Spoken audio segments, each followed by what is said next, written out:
È un libro divertente anche se non mi sono divertito a farlo, la cosa abbastanza importante. Non mi sono divertito a farlo perché ci ho messo dentro un po' di tutto.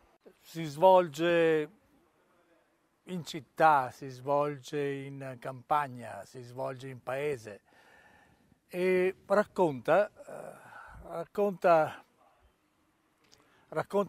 una esperienza didattica, un'esperienza scolastica, quindi è una specie di bilancio, forse per questo non mi sono divertito tanto, è una specie di bilancio di un'esperienza pluridecennale, iniziata nel 67, quindi molti anni fa, e conclusa negli anni 90 addirittura. Il protagonista ha l'idea di lottare, di aver lottato tanto per nulla. Per nulla. E quindi una manovra abbastanza spiacevole, abbastanza curiosa, dove ci si trova di fronte a poteri molto forti, semplicemente che ammazzano, che vogliono ammazzare, che vogliono chiudere.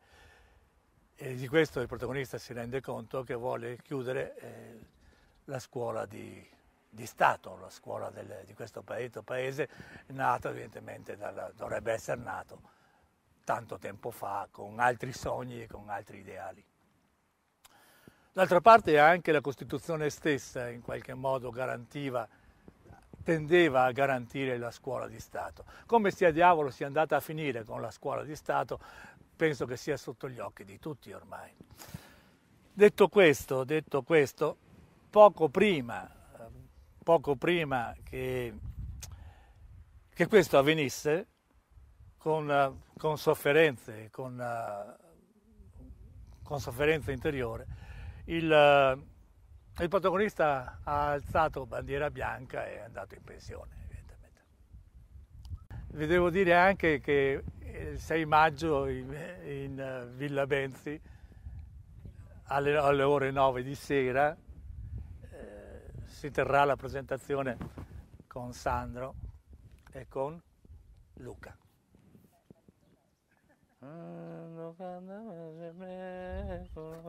Dai, Priapo, lascia stare al computer. Sta buono, che te si vede. Ti usa il libro, mi uso. Sì, no, è meglio usarlo tutti dopo perché devo fare uno spot fatto bene. Ma se dopo devo metterlo a copione, va bene così? Va bene, allora dai. Dai, andiamo avanti. Firenze. Arno lurido urlava come torrente impazzito per la matta voglia di distruggere la città dei sogni rinascimentali della bellezza, ma anche del dolore e della miseria dell'uomo. Tommaso telefonò preoccupato a Chiara da Milano, nebbia triste. Arno non aveva invaso tutti i quartieri della città e la sera stessa del giorno 4 novembre se n'era già andato lasciando melma e sporco ovunque, peggio di un barbaro. Tutti i giovani di tutte le università d'Italia e del mondo avvertirono in quei giorni come proprio il dolore per l'offesa arrecata alla città. Urlava Arno, neanche fosse frate Girolamo Savonarola redivivo, imprecante in San Marco contro la corrotta città, nuova Babilonia. Pentitevi, pentitevi, Deus vult, Deus vult! E tu?